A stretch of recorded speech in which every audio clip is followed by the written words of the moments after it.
யாழ் மாவட்ட ஒருங்கிணைப்பு குழு கூட்டம் இன்றைய தினம் யாழ்ப்பாணம் மாவட்ட செயலகத்தில் இடம்பெற்றிருந்தது. இதன்போது அர்ஜுனா எம்பி அரசு அதிகாரிகளுக்கு எதிராக செய்யப்பட்டதாகவும் தங்களுக்குரிய மரியாதையை தரவில்லை என்றும் கூறி அரசு அதிகாரிகள் சலசலப்பில் ஈடுபட்டனர். இதனால் குழப்பம் ஒன்று ஏற்பட்டிருக்கின்றது. அதுக்குரிய மொத்த பட்ஜெட் இருக்கணும், அதுக்குரிய எக்ஸ்பெண்டிச்சர்ஸ் மாதம் மாதம் கொடுக்கப்பட வேண்டும். அப்போது அரசாங்கத்தில் ஒரு நல்ல நம்பிக்கை உண்டு பொதுமக்களுக்கு வரும். அது என்னுடைய தேசிய அரசாங்கத்துக்கு நல்ல விஷயமாக நினைக்கிறேன். அதை நீங்கள் சப்போர்ட் பண்ணி நினைக்கிறேன். அதை ஒரு இப்போ எல்லாமே ஹார்ட் காப்பியில் அடித்து பிரிண்ட் பண்ணி வீட்டுக்கு அனுப்பாமல் தேவையான யார் கேட்டாலும் ஒரு இமெயில் அட்ரஸ்ல அந்த ப்ரொபோசலை சென்ட் பண்றதுக்கு ஒரு ரூபாவும் போகாது. அதை செய்யறது ஒரு வெளிப்படைத்தன்மையாக இருக்கும். அதுக்கு ஏதாவது உதவிகள் உங்களுக்கு தேவைப்பட்டால் நான் மாஸ்டர்ஸ் ப்ராஜெக்ட் மேனேஜ்மெண்ட் செய்திருக்கிறேன். என்னால எந்த செலவும் இல்லாமல் உங்களுக்கு உதவி வழங்க முடியும். என்னென்றால் இந்த வீடமைப்பு செயற்பாடுகள் கடந்த காலத்தில் முன்குடியேற்ற அமைச்சாலை, தற்போது நகர அபிவிருத்தி அமைச்சாலை முன்னெடுக்கப்பட்டு வருகின்றது. வீடு திட்டத்துக்குரிய நிதி ஒதுக்கீடாக ஒரு வீட்டுக்கு தற்போது 1 மில்லியன் ரூபாவும் 6 மில்லியன் ரூபாயும் வீட்டு திட்டத்துக்கான ஒதுக்கீடு மேற்கொள்ளப்படுகின்றது. இந்த நிதி ஒதுக்கீடு உண்மையிலே போதுமானதாக தற்போது நிலைமையில காணாது. நீங்கள் பாராளுமன்ற உறுப்பினர் ரீதியில இந்த நிதி ஒதுக்கீட்டை தற்போதைய பொருளுடைய தன்மையின் அடிப்படையில் இந்த நிதி ஒதுக்கீட்டை அதிகரிக்கக்கூடிய கோரிக்கையை முதலாவதாக நாங்கள் உங்கள்கிட்ட முன்வைக்கிறோம். அடுத்தது இந்த திட்டத்திற்குரிய சகல செயற்பாடுகளும் பிரதேச செயலாளர்களாக நேரடியாக பார்வையிடப்பட்டு அவர்களுடைய அந்த திட்டத்தினுடைய முன்னேற்றத்தினுடைய அடிப்படையிலே அவர்களுக்குரிய வங்கி கணக்கிலே பணம் வைக்கப்பட்டு விடுவிக்கப்படுகின்ற நடைமுறை கடந்த மீளுடைய காலம் முதல் தொடர்ச்சியாக சரியான முறையிலே மேற்கொள்ளப்பட்டு வருகின்றது. இதற்குரிய மேற்பார்வை முழுமையாக மாவட்ட செயலாளராலே மேற்பார்வை செய்யப்படுகிறது.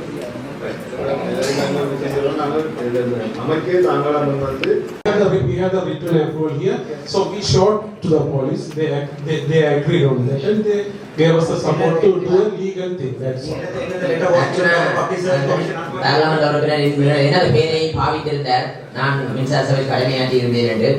ஆனால் எங்களுக்கு தெரியும் மின்சார சபை கடமையாற்றி நிவாரண பிரச்சனைகள் அதிகமாக முகம் கொடுத்தவன் என்ற வகையில் எல்லா முகம் கொடுத்ததற்கு மத்தியிலும் பல மக்களை தெளிவுபடுத்தி அதனூடாக பல இடங்களில் மின்சாரங்களை விநியோகித்திருக்கிறேன். இவ்வாறான நடவடிக்கை எடுக்குமா, இவ்வாறான மின்சார சபை இடையூறு இருக்குமா இருந்தால் யாழ்ப்பாணத்தில் இருக்கும் மின்சாரம் இருக்கிறது தடையாகத்தான் இருக்கும்.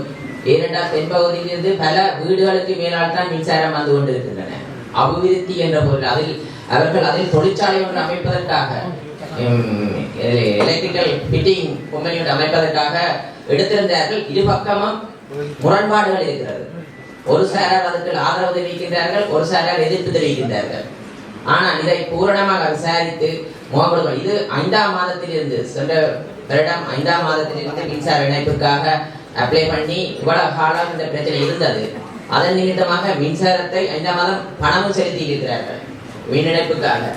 அதன் பிறகு இது இவ்வளவு காலம் விடுபட்டு இப்போதுதான் அது நடைமுறைப்படுத்தப்படும். பல எதிர்ப்புக்கு மத்தியில் இது தடைப்பட்டு இருந்திருக்கிறது. பிறகு இன்றுதான் அது ஒரு பூதாகரமான பிரச்சனையாக இருக்கிறது. ஒரு சிலர் எதிர்ப்பு தெரிவிக்கின்றார்கள். பிரதேச சபை இருக்கீங்களா? பிரதேச சபை. I just want to intervene. The director of the electricity board has அவர் வந்து சொல்லியிருக்கார், அதில் 80% மக்கள் சைன் பண்ணியிருக்கிறார்கள் என்று. ஆனால் 15 வீட்டில் 2 வீட்டில் மட்டும் வற்புறுத்தி சைன் பண்ணியிருக்கிறார்கள். மித்த 13 வீட்டில் யாருமே சைன் வைக்கவில்லை. பாதையால் வந்தவர்கள் போனவர்கள் எல்லாம் சைன் பண்ணியிருக்கிறார்கள். அது சம்பந்தமாக காலமே எனக்கு அறிவிக்கப்பட்டிருக்கிறது. இப்போது தேசிய அரசாங்கம் மக்களின் நம்பிக்கையின் அடிப்படையில் மக்களுக்கு வாக்களித்தது இவ்வாறான அரசு அதிகாரிகளுக்காக சப்போர்ட் பண்ணுவதற்காக அல்ல. அங்கே ஒரு பொதுமனாவது பாதிக்கப்பட்டிருந்தால் அந்த பொதுமனுக்கான நியாயம் கிடைக்க வேண்டும் என்ற அடிப்படையில் மாத்திரம்தான் தேசிய அரசாங்கத்துக்கு மக்கள் வாக்களித்திருந்தார்கள். இப்போது இவ்வாறு தானும் வேலை செய்கிறேன், அங்கேதான் வேலை செய்கிறேன் என்ற அடிப்படையில் வீடுகளுக்கு மேலால் கூட நாங்கள் கொடுக்கலாம் என்றது அரசாங்கம் மக்களுடைய கருத்தை இனிமேலும் கேட்காது என்பதற்குரிய பதிலாக தமிழ் மக்களுக்கு இதை சொல்லிவிட விரும்புகிறேன்.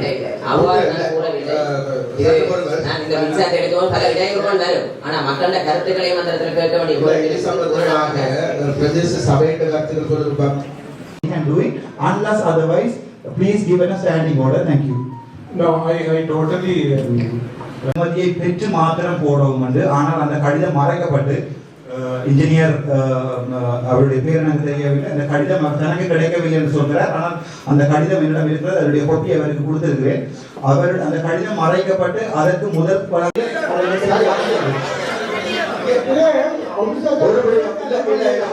ஒரு விடயத்தை நான் சொல்றேன் என்னன்னு கேட்டா, நாங்கள் அவங்கள்ட்ட கேள்வி கேட்டு அவங்க சொன்னாங்க நீ ப்ரோக்ராம் டீட்டெயில்ஸ் எல்லாம் தாரு. அதுக்கு மேலே என்ன வேணும் சும்மா பீட் தர்க்கப்பட்டு கொண்டு இருக்கீங்க.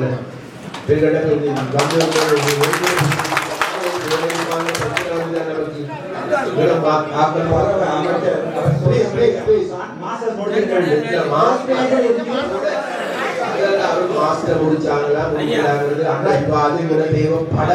அவ சொன்னதுக்காக நான் ஃபர்ஸ்ட் பேஜ்ல ப்ராஜெக்ட் மேனேஜ்மென்ட் ப்ராஜெக்ட் அண்ணன் பேசுறீங்க.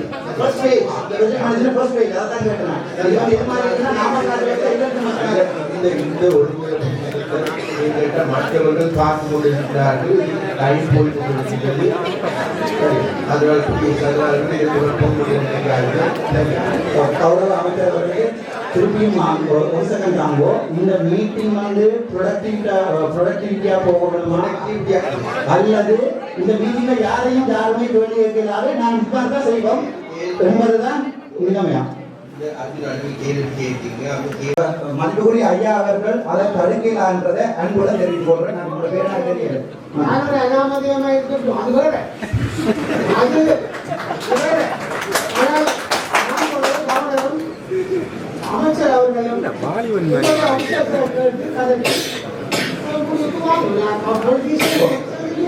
இல்ல அப்படி என்றால் இதுக்குரிய மக்களுடைய பிரதிநிதியோட குரல் இங்க கேட்காது. அன்பார்ச்சுனேட்லி நீங்க இதோட மற்ற மக்களோட பிரதிநிதியாக வர முடியாம போயிட்டு அடுத்த முறை ட்ரை பண்ணுமாறு அன்புடன் கேட்டுக்கொள்றேன். அதனாலதான் தனது பிரதிநிதித்துவம் தேவையாயிருக்கிறது நான் நினைக்கிறேன். அடுத்த முறை நீங்க ட்ரை பண்ணலாம். என்ன உங்களுக்கு மோசம் அடைவதற்கு காலம் இருக்கு.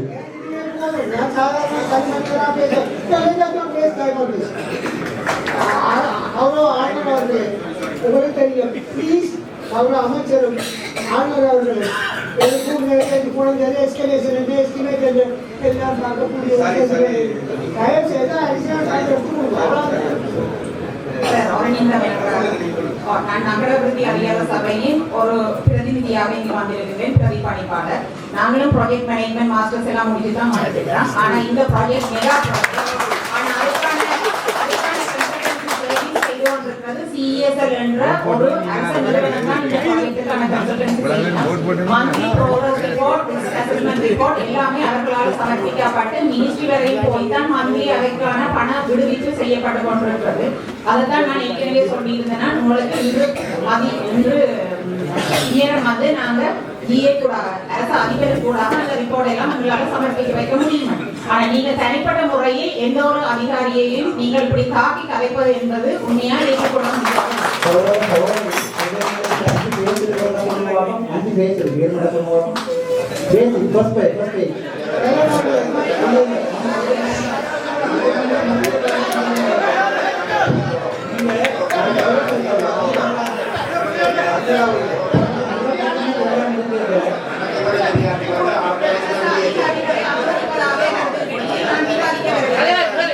இல்ல ப்ராஜெக்ட் மேனேஜ்மென்ட் படிச்சிருக்கிறவங்க சொல்றாங்க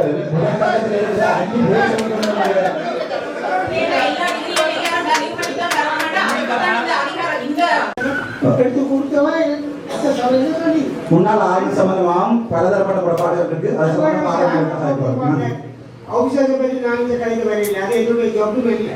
ஐ வாஸ் அ பிஎம் பொலிட்டிஷியன். ஆல்ரெடியே நான் சொன்னேன் நான் இருக்கிறேன். ப்ரொடியூசருடைய ஃபாலோ பண்ணுவேன். செக்ரட்டரிக்கு தெரியும், ப்ளீஸ் தெரியும். அவரும் அமைச்சர் அவர்கள் நான் இருக்கிறேன். உங்களுக்கு என்ன தெரியும் கதைக்கிறேன் அப்படிலாம் கதைக்க. அதனாலதான் அந்த ப்ராஜெக்ட் ஃபைட்டா இருக்குன்னு நான் நினைக்கிறேன்.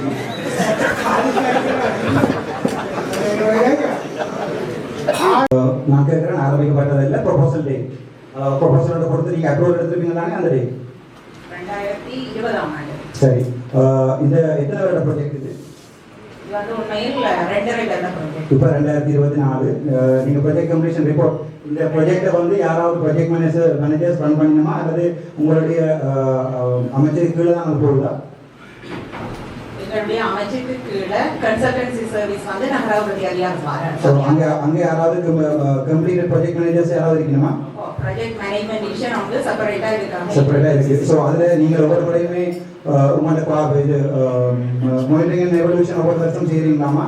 ஒவ்வொரு வருஷம் இல்லை, ஒவ்வொரு மாதமும் நடைபெறும். சரி, அந்த ரிப்போர்ட்டை நான் பார்க்கலாமா? பார்க்கலாம். மொத்த ப்ராஜெக்டில் டோட்டல் எஸ்டிமேட் எவ்வளவு? 2142 2019 ஆண்டு தயாரிக்கப்பட்ட பிஓபியின் அடிப்படையில் 2142 மில்லியன். அதில் உங்களுக்கு தரப்பட்ட மொத்த செலவு இதுவரைக்கும் தரப்பட்டது இதுவரையும் தரப்பட்டது கிட்டத்தட்ட 1992 சரியாக சொல்லுங்க. 1992 மில்லியன். நீங்கள் கண்டரவச பட்ஜெட்னு சொல்றீங்க, ஏன் இது 2024 வரைக்கும் போயிட்டு அதில் பேண்டமிக் பீரியடும் மற்றது எக்கனாமிக் கிரைசிஸும் காரணம் அது கேபினெட்டாலையும் அப்ரூவ் பண்ணப்பட்டது. சரி, எனக்கு அந்த ப்ராஜெக்ட் கம்ப்ளீஷன் ரிப்போர்ட்டையும் இப்போ இருக்கிற லேட்டஸ்ட் அவங்க மானிட்டரிங் அண்ட் எவல்யூஷன் ரிப்போர்ட்டையும் எனக்கு எத்தனை நாள் தெரியும்? இன்றைக்கே முழுமையாக வரும். தேங்க்யூ டாக்டர் அர்ஜுனா டீம் இருக்கோம். கௌரவ அமைச்சர்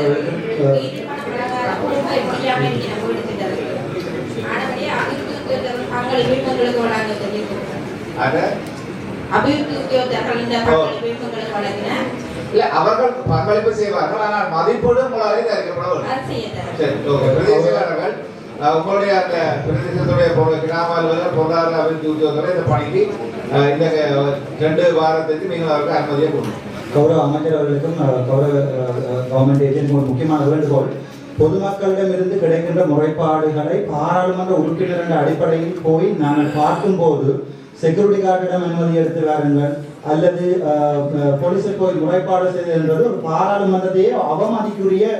அதை போய் நாங்கள் மீடியாவில் வேற சொல்லுவோம் என்றால் அடுத்த முறை வந்தால் நாங்கள் செக்யூரிட்டி கார்டை பிடிச்சு வெளியே விடுவோம் என்றது பாராளுமன்றத்தையும் அரசாங்கத்தையும் அவமதிக்கிற செயல். I would like to convey this message to the Deputy Inspector General. Please notice that at that one day I was supposed to vote 119 as a parliament member. I was threatened by the hospital security guard and I called 119 because the government has not given any kind of security for a parliament member. Therefore, take this as a issue and do the necessary things. Thank you. Sorry, உறுப்பினர்களே, நான் ஒரு விடயத்தை இந்த இடத்துல நான் கேட்டுக்கொள்றேன். உண்மையிலே இது வந்து மாவட்ட அபிவிருத்தி சபைக்கு கூட்டம். அப்போ இந்த கூட்டத்தில் ஒரு எஜெண்டாவுடைய இருக்குதுங்கிறது எல்லாரும். அப்போ அந்த எஜெண்டாவுக்கு மேலதிகமான வேறு விடயங்கள் பேசுறதுக்கு நாங்கள் ஏனைய விடயங்கள் என்று தனியாக போட்டு வைக்கிறோம். அதற்காக நாங்கள் ஏனைய விடயங்களை பற்றி பேசுவோம். ப்ளீஸ் அதனால வேண்டி எங்கள் டெபினெட் வேலைகள் இருக்குது, நிறைய எல்லா முக்கியமான ஆட்கள் இருக்கிறார்கள், பாராளுமன்ற உறுப்பினர்கள் இருக்கிறார்கள். இதுக்கான நேரத்தை ஒதுக்கிக் கொண்டு இருப்பதன் காரணமாக நாங்கள் 1 by 1 போகின்ற பொழுது எல்லா விஷயங்களும் போகல மேலதிகமாக பேசக்கூடிய விஷயங்களை நாங்கள் ஏனைய விடயங்கள் தலைப்பில் பேசுவோம். ஒரு தெளிவுபடுத்தல் உண்டு. உங்களிடம் எதிர்பார்க்கிறேன் வந்து இந்த அமைப்பு வேலைத்திட்டங்களில் வந்து வடகிழக்கு வந்து ஹவுசிங் அத்தாரிட்டி தனியாக ஒரு திட்டம் வச்சிருக்கிறார். இருந்தாலும் இந்த மதிப்பீடு செய்கின்ற பொழுது ஒரு வீடு கட்டுறதுக்குரிய ஒரு பங்களிப்பு அரசு கொடுக்கின்ற அதே சமயம் வந்து அந்த தனிநபர்களும் வந்து தங்களோட பங்களிப்பு செய்கிற இடத்துல வடகிழக்கு வந்து ஒரு போரால் பாதிக்கப்பட்ட ஒரு பிரதேசம் என்ற வகையில் வந்து அவர்களுக்குரிய அந்த தன்மை வந்து சரியான குறை. இப்போ இங்கே நடைமுறையில் வாழ்கின்ற பிரச்சனை என்னன்னா ஒன்றுமே இல்லாத ஒரு குடும்பம் எப்படி என்றாலும் வந்து கொடுக்குற நிதியை பெற்றுக்கொள்ள வேண்டும் என்ற ஒரு அவளில் போய் எடுத்ததுக்கு பிறகு வந்து அவர்கள் வீடு கட்டி கொடுக்க இல்லாத தள்ளப்படுறாங்க. இது இறுதியில் வந்து ஒரு பாரிய ஒரு கடன் விலைக்குள்ள வந்து விடுகிறாங்க. அப்போ நீங்கள் அதை இந்த கெப்பாசிட்டியை வந்து சரியாக விளங்கி கொண்டு வந்து வடகிழக்கு நான் தயவுடன் கேட்டுக்கொள்கிறேன் வந்து நீங்கள் ஒரு வித்தியாசமான ஒரு அணுகுமுறையை வைத்திருக்கோம். ஏனென்றால் ஏனைய நாட்டின் ஏனைய பிரதேசத்துக்கு இருக்கக்கூடிய நிலைமையோட வந்து நீங்கள் இங்கே ஒப்பிட்டு பார்க்க முடியாது.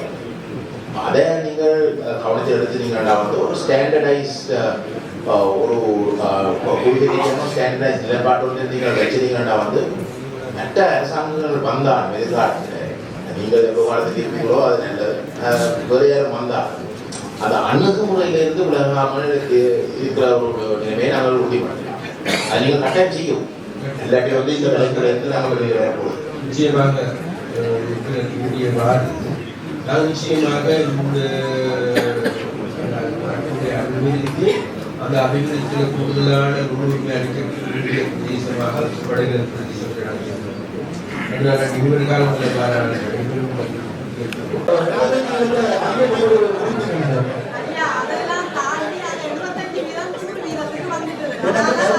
தெரியும். அப்ப ஏன் அது பண்ணப்படுகிறதா நம்ப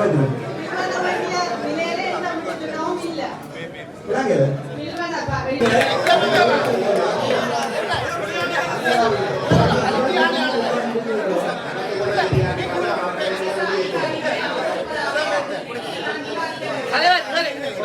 ப்ரொஜெக்ட் மேனேஜ்மெண்ட் பதிவிக்கிறோம்னு சொல்றாங்க.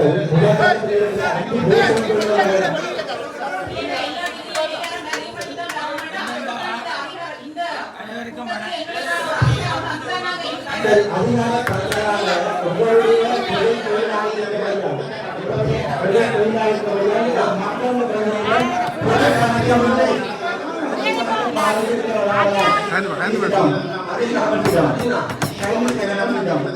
பொது பணத்தை விரயம் செய்திருக்கிற அடிப்படையில் மாற்றம் நம்ம கேள்வி கேட்டுங்க. உங்களுடைய கேள்வி கேட்கிற அதிகாரம் மக்கள் பிரதிநிதி அடிப்படையில் எனக்கு இருக்கு. ஒரு விடயத்தை நான் சொல்றேன் என்னன்னு கேட்டா